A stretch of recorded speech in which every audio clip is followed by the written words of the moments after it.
Good morning, students. This is chapter number 12, Atoms.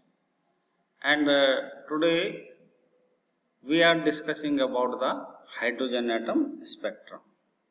This will be the last lecture of the chapter number 12. Now, students, you have know that about the Bohr's atomic theory, there was a postulate transition of electron.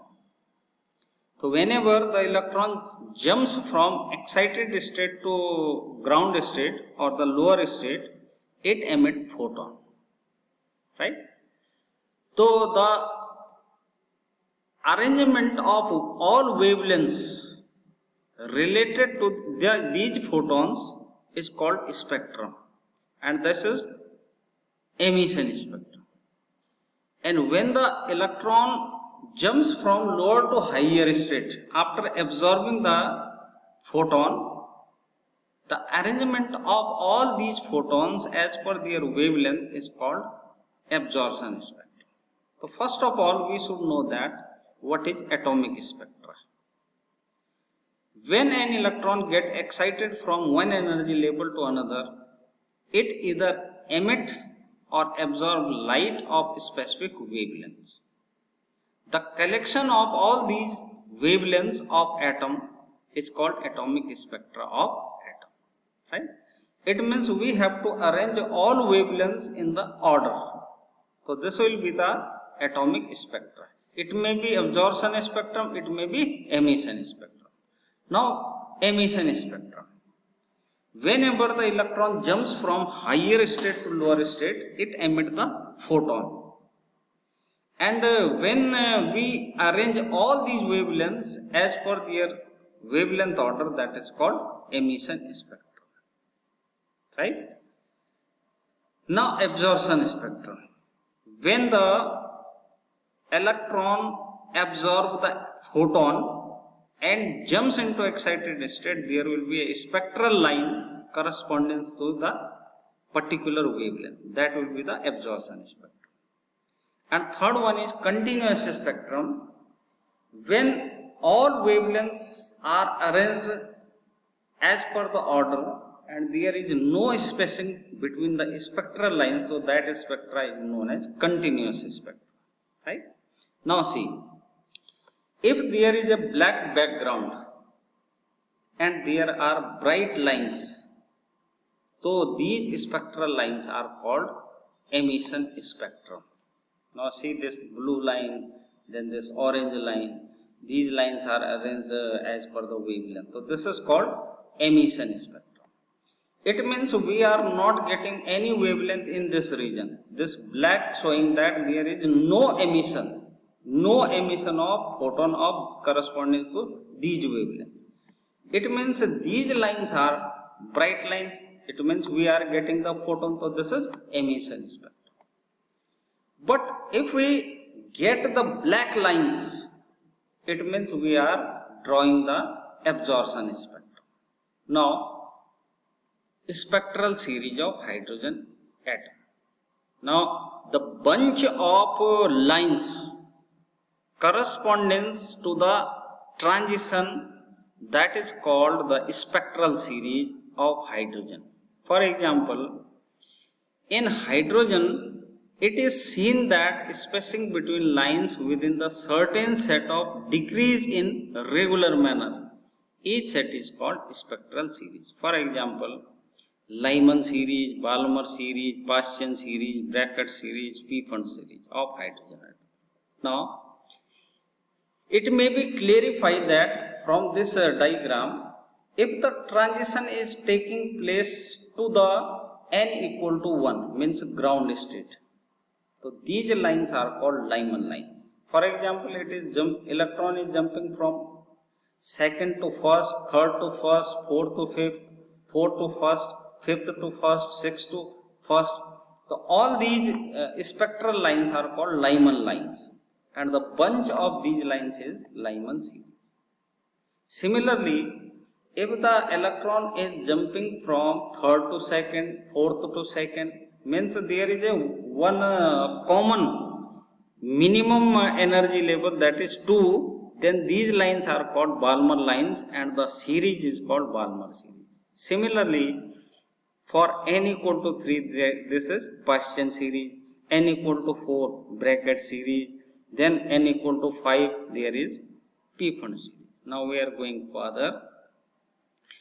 First, Lyman series. From this emission, we get the ultraviolet region of the electromagnetic spectrum. Means we are getting the maximum energy for the Lyman series. It means the electron is jumps from n equal to n to n equal to 1. So we get the wave number 1 by lambda is equal to r 1 by 1 square minus 1 by n square. So we can calculate the wavelength of the spectral line. Now this is r, r means Rydberg constant, and here n is greater than 1. N is greater than 1, right? Here n, value of n is greater than 1, right? Similarly, from Balmer series we get visible region of electromagnetic spectrum. Yani we are getting the energy of visible region from the Balmer series.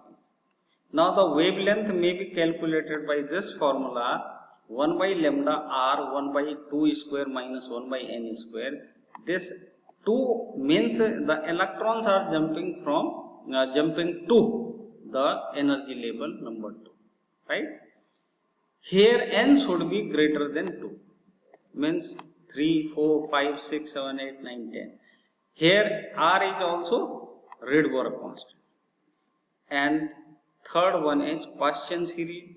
From this Paschen series we are getting the higher order of infrared region of electromagnetic spectrum. Means here is a band of infrared. So we are getting the high energy infrared light or radiation from this transition. Now for this, the formula for wavelength is 1 by lambda is equal to r 1 by 3 square minus 1 by n square, where n is greater than 3. So n should be greater than 3. So from any higher state, electrons are jumping to the n equal to 3. Now fourth one is bracket series. Now from bracket series we are getting infrared region, middle infrared region of electromagnetic spectrum, middle region of infrared region, right? For wavelength 1 by lambda r 1 by 4 square minus 1 by n square. So the wave number is equal to RH 1 by 4 square minus 1 by n square, where n is greater than 4, means any higher state are more than 4. Okay? So it may be from 5th to 4th, 6th to 4th, 7th to 4th, right? So there should be the common energy level, and that common energy level is 4. Okay? Now the last one is Pfund series. Now we are getting the lower energy band of infrared region of the electromagnetic spectrum, and for the wave number 1 by lambda is equal to r 1 by 5 square minus 1 by n square, where n is greater than 5, right? R is again Rydberg constant, right? So these are the 5 spectral series of hydrogen atom. Now energy levels. See, there are so many energy levels. The base or the ground state is n equal to 1. And the energy associated with it is 13 minus 13.6 electron volt. Reason is that there is a formula for energy, En is equal to minus 13.6 divided by n square electron volt. 13.6 divided by n square electron volt. So for n equal to 1, it must be minus 13.6. For the first excited state, means n equal to 2, it should be comes out minus 13.6 divided by 2 square yani 4. So what should be the value? It should be 3.51 minus 3.51 and so on, right? So excited state means any energy state other than ground state, that is called excited state. For example, n equal to 2, so E2 equal to minus 3.4 electron volt, right? So this is the transition. Now de Broglie explanation of Bohr's second postulate of quantization. It means we are getting Bohr's second postulate from de Broglie wavelength. Now what is de Broglie wavelength? Lambda is equal to h by mv. It may be written as 2 pi r is equal to n lambda. Since whenever the electron moves in a circular path, the wave associated with it, and this the wavelength of wave is lambda, right? Now why the wave associated with this electron? Due to de Broglie hypothesis. So we can write 2 pi r means circumference is equal to n lambda, means n number of waves. So 2 pi r is equal to n lambda. Now we will substitute the value of lambda over here, right? So we can get 2 pi r is equal to n h by mv.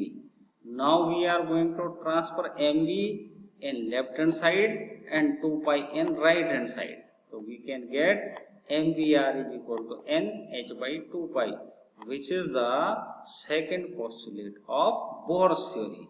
It means we are calculating the Bohr's second postulate from the de Broglie wavelength. This is the very important topic for the board examination, right? This is Bohr's postulate of quantization of light. So this is all about today's lecture. Thank you very much.